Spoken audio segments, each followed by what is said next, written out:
Mama, can I get them new Jordan 4s? Pissing me off, she kept telling me no.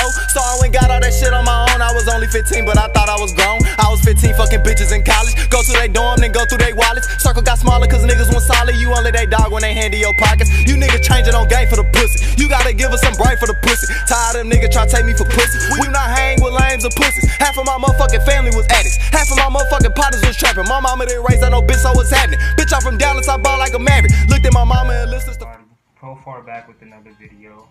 Today we got first take debating on if Russell Westbrook's legacy has taken a hit after being 4-1 by Damian Lillard and the Trailblazers. So I'm gonna cush up and I'm gonna chill. I'm gonna sit back and I'm gonna see what they talking about. Hit on Westbrook's legacy. It's a devastating blow. It's a devastating blow. And I'm Max and Will, I'm just going to put on my reporter's hat here. You know, it's not just about my opinion. It's about the things that have been said to me. When Kevin Durant first left OKC, and I got on Kevin Durant for, you know, going to Golden State, many of his supporters, some of them in Hollywood, others in the hip-hop community and beyond, you can use your imagination and imagine who they were. We're talking about, come on, man, you know he was never going to win with Russell Westbrook. He knew that because Russell Westbrook is that alpha dog. He wants to be the man, et cetera, et cetera. And nobody would ever question Russell Westbrook's ability. Nobody would ever question his effort. What they would question most is his decision-making. And that's going to come up at the most inopportune of times and work against anybody that plays with him. So what has happened since Kevin Durant has left OKC? OKC has not made it past the first round. Has Russell Westbrook lost to the Golden State Warriors? No, he has not. Never faced them. He lost to a Houston team without Chris Paul. He lost to a Utah team led by a rookie. Some very valid points. He lost to Some very valid points.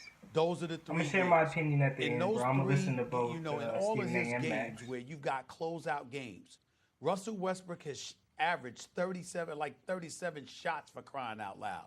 Damn near that. And has shot about 41% from the field. This is what's going on. What did we see last night? Russell Westbrook was valiant.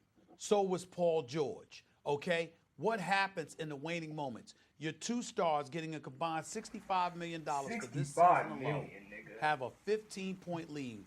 7-12 left. That's a lot They've got of bread an for Paul 8-point George lead with a Russell little over Westbrook, 3 bro. minutes left. It's a lot they of bread lose for that them lead. niggas. Yes, Paul George missed a couple Like of value free throw and shots bread, that he should have 65 made, mil even though he for hit the a big value, time bro. pull-up jumper. That's a lot of you know, bread. to put them up to 115, 113.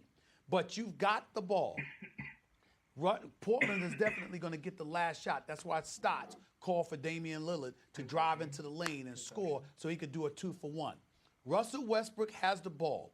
He's shooting in the 30 percentile. Almost called that nigga George Paul. Paul George has the hot hand. Paul George the niggas be losing. balling. That nigga He's George got Paul. That nigga ain't Paul 36 George. That nigga points George already. Paul. He just hit a shot a few seconds earlier. What does Russell Westbrook do? He calls his own number as opposed to getting the ball to Paul George. These are the kind of things that people, fair or unfair, look at Russell Westbrook and say, we're going to be talking about him as one of the elite talents that we have ever seen.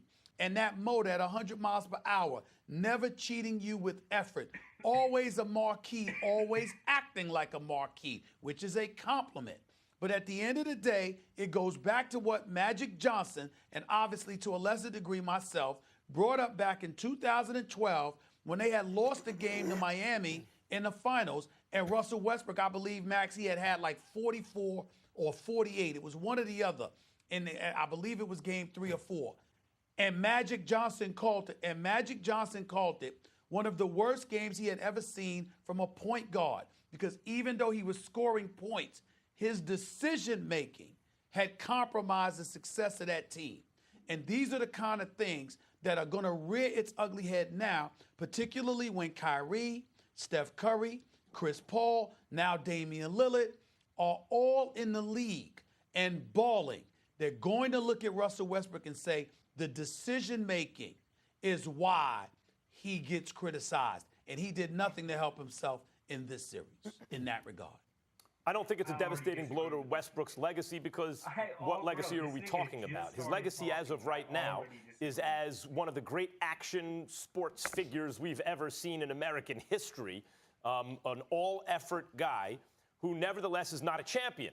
And maybe sometimes because of the effort, like it's too much effort. Even though in a sport like basketball, the harder you try, usually the better you do, as opposed to like baseball or golf or something. It's more like football or a sport like that in the sense that you pull harder, you do better. He's pulling so hard all the time, maybe he needs to ease up a little bit. So that's already his legacy. You build a legacy from nothing to something. I don't know that his legacy's here and now it takes a devastating hit. It's that the legacy he's building is what it is. And what is that legacy? Well, take a guy like Dwayne Wade, Stephen A. Dwayne Wade's a combo backcourt player, really a combo guard, couldn't shoot. Westbrook is not a combo guard, but a point guard who's a number one option or a score-first point guard, modern day style, also not a great shooter. Better than Wade, actually, in a lot of seasons from outside. And who would you say is more talented? I don't think you could say Wade is more talented than Westbrook.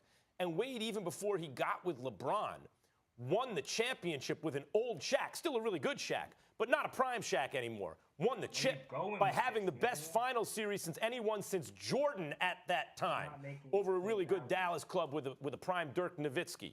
Westbrook hadn't done that, in spite of the fact that he's played with KD and Harden and Ibaka and Oladipo and Paul George and Steven Adams and a host of other really good players, great players and good players. He has not done it. And why hasn't he done it?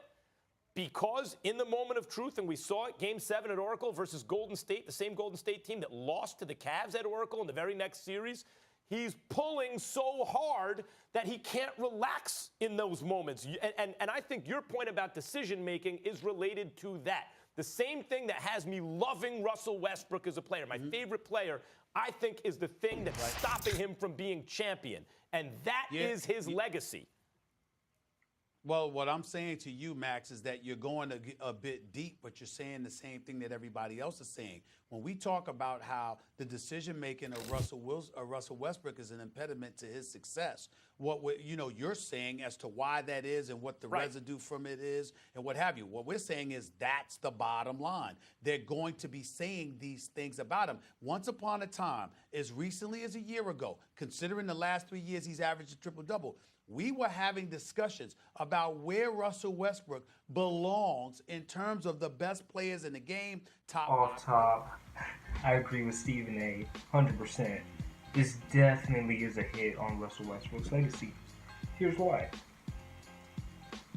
Don't we all look at Russell Westbrook like he's elite, top 10 player, top tier? You know what I'm saying? He's a top tier player. We hold Russell Westbrook to that standard up on a pedestal. It's facts. Niggas averaged a triple-double 3 years straight. You finna tell me this nigga's not top tier? You finna tell me this nigga's top 10, right? So you think a dude's finna average a triple-double 3 seasons in a row and not think about winning a championship? You think this nigga doesn't think about winning championships? Do you think his legacy is to be the nigga who averaged a triple-double, who didn't win anything? Reggie Miller-ass nigga, and win shit? Nothing? Absolutely nothing? You feel me? So he wants to win. Off top. He wants to win. The thing is, he can't. He's not good enough. He's undisciplined. He's not good enough. He can't be the first option on a championship team. Thunder fans, get it through your head. He can't be the first option on a championship team. Very undisciplined player. Extremely undisciplined. Goes 110 miles per hour, gives the most effort I've ever seen an athlete give every game. Most effort ever. But it fucks him over. Because he's going 110 miles an hour and he can't make the right play. He doesn't know what to do. So that's the issue, right? If we're talking about legacy, legacy is about winning championships. It's that simple. If your legacy is not to win a championship, the fuck are you playing for, bro? Championships is what makes you the best. I'm sorry. It's that simple. Winning is what does it, bro. And Russell Westbrook hasn't been winning. 3 triple-double seasons in a row, right? 3 first-round exits in a row. feel me? We're talking about James Harden not being clutch, right? We're talking about James Harden choking in the playoffs. Why don't we throw Russell Westbrook in that combo? He's now in that combo. That nigga now leads that combo. Alright, it's that simple. That's my take on it. If you enjoyed, if you fuck with it, go ahead and like, comment down below. What else you want to see? Profile TV game. You feel me? Subscribe. I'm gonna fuck with y'all later. Peace.